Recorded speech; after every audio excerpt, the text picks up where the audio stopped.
And he was the last one she called in her room. She sent me to the store. When I came back, she was dead. That was heartbreaking. It's almost like, and then I asked, why would she send me to the store to get her some horchata? Because her stomach was hurting real bad. And I come back and she's dead. And my sister told me that's because she didn't want to see me go. So in my mind, I'm wondering, did she know Michael, my son, was leaving too? So he left that following Monday, and it was heartbreaking. He died in the home. He also, I guess he was calling me, trying to summons me. I was asleep on the couch, and I heard a big bang, and I thought a window had broken. But then I got up and looked over and saw him lying on the floor. He fell so hard he knocked himself out. Oh, And so I felt a slight pulse, like feeling his neck, and he was letting this clear liquid out of his mouth.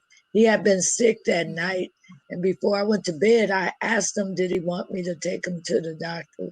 He would never go. Now, two of his friends are experiencing the same condition, and I'm just walking and talking to people, and I found out that it's a lot of people die from this, because especially Black men, because they won't go to the doctor. And it's like, why won't you go to the doctor? I guess they feel like they'll be probed or whatever. Because one of his friends told me 2 days ago that he's seeing blood in his stool. Now, if my son was experiencing that, he never said nothing to me, but I could tell he was in pain. And it's like, let's go to the doctor. And it's not like he's a little kid that I can, make go. They just make bad choices when it comes to a doctor. And I want to just add, I'm doing a backpack giveaway, and I usually do it once a year. And the lady that I received them from told me her brother just died from that. He was 50. My son was 30, and she said the CEO of her brother's company is trying to raise the awareness, so she'll put me in touch to join him. But I'm going to end just by saying, can you please hold me up in prayer, because Michael was my heart, and he was my youngest, and it hurts. I want to say, Charlene, that all of us here are definitely with you and praying for you and supporting you in your journey towards healing. Losing family members is never easy, and to lose a child is always heartbreaking. And I want, if you don't mind, I'm going to ask you to drop in the chat information about your backpack giveaway. Oh, okay. Okay. Yeah. It's going to be located here in Richmond on the 26th of this month. And I'm going to ask the participants to stay in compliance, to that all children come with a mask, and we're going to let them in at 20 at a time. 20 at a time. And Because where in Richmond? yes, in Richmond, it's going to be held at the JFK Park on 20th and 41st and Wall Street. And we want to stay in compliance. And so everybody got to have on a mask. Everybody have to social distance. We usually give a dance contest, Mm-hmm. and we're still trying to coordinate how that go. And I still got to drop off 3 letters to Target and Walmart. Okay. So I got 100 backpacks. I wanted to get some more.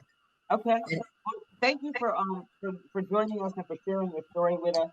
I'm gonna end your engagement with us right now, but I want to again say, if you check out the chat, many people are lifting you up and holding you in peace and light. And holding space for you and your healing. So thank Thank you. you. Thank you. So I want to thank Charlene for sharing her story with us, and then telling us about this backpack giveaway, which is at JFK Park at 41st and Wall Street on September 26th in Richmond, California. So it is now 11:16. Two final thoughts. Well, throw me out like a quick couple of final thoughts, folks, and then we're gonna say thank you for everyone for joining us. And we look forward to